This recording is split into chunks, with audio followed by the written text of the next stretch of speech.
Здравствуйте, как у вас дела? Ou em outras palavras, olá, como vai você? O meu nome é Gabriel e nesse vídeo irei falar sobre os seguintes tópicos: o lançamento de Ragnarok Online no Brasil e no mundo, e é claro, a introdução no meu canal. Eu espero que você goste do vídeo e segue a intro.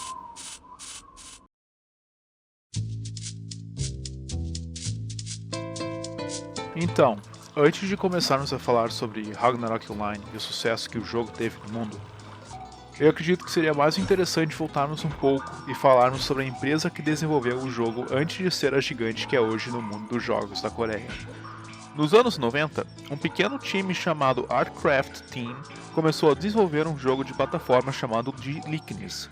Depois que o jogo foi terminado, a equipe se desenvolveu em duas, uma sendo a Softmax e a outra sendo a Team Gravity. A Team Gravity desenvolvia jogos de plataforma parecido com Metal Slug ou Castlevania. E um pouco mais à frente eles desenvolveram um jogo chamado Arcturus, que já usava a engine do Ragnarok Online e era um pouco parecido, era um jogo de RPG.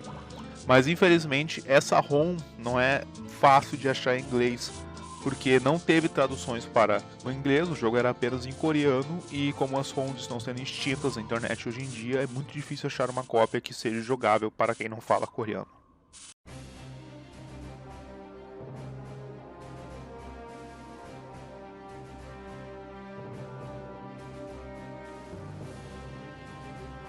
No começo dos anos 2000, o jogo Ragnarok Online começou a ser desenvolvido pela empresa chamada Team Gravity.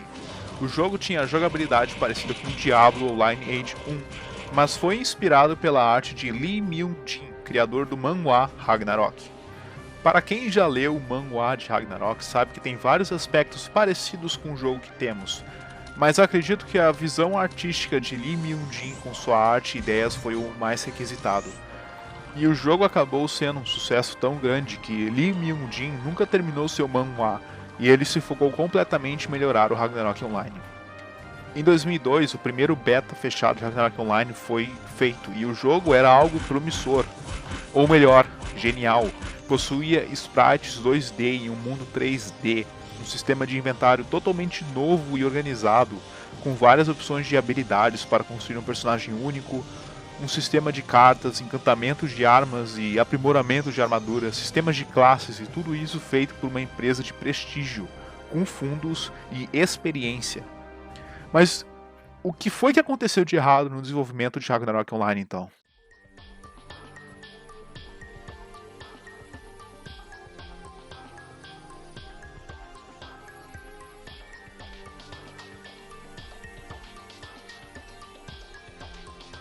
Quando o Ragnarok estava em desenvolvimento antes do seu segundo beta internacional ter ido para o ar, a empresa Gravity, vendo o sucesso que outros MMORPG tinham com o sistema de subscrição, resolveu implementar o sistema em seu jogo. Quando o segundo beta fechado começou e os jogadores viram que teriam que pagar a subscrição para jogar Ragnarok, muitos deles ficaram irritados com a empresa e começaram a hackear os servidores do jogo. Naquela época não havia provedores de servidores dedicados, então a empresa teve que manter os servidores do jogo em seu próprio escritório. E durante o teste beta, a empresa começou a receber ataques virtuais em sua sede, por causa da desaprovação de jogadores com seus métodos de venda. Para quem não lembra, Ragnarok tinha um sistema onde você pagava por horas e não dias, o que tornava as coisas ainda mais difíceis.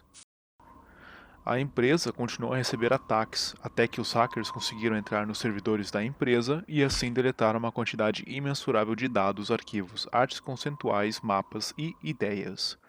O rombo foi tão grande que a empresa teve que fechar o beta e utilizar o restante dos seus fundos para tentar arrumar o problema e fazer com que o jogo estivesse em um formato jogável.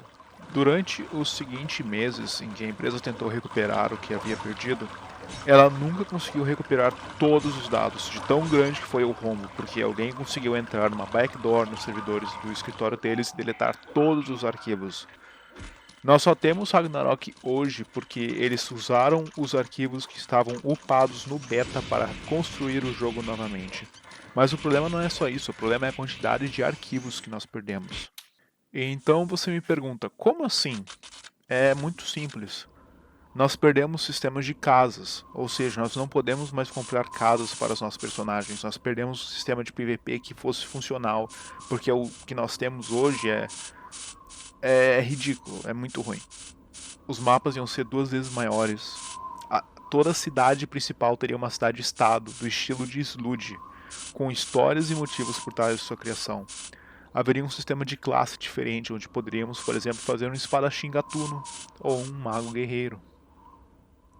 A empresa ter perdido tantos dados e o jogo ter sido atrasado por tantos meses ou até anos foi um impacto tão grande na Gravity que ela teve que declarar falência e foi comprada pela Samsung, que foi a causa do jogo existir até hoje.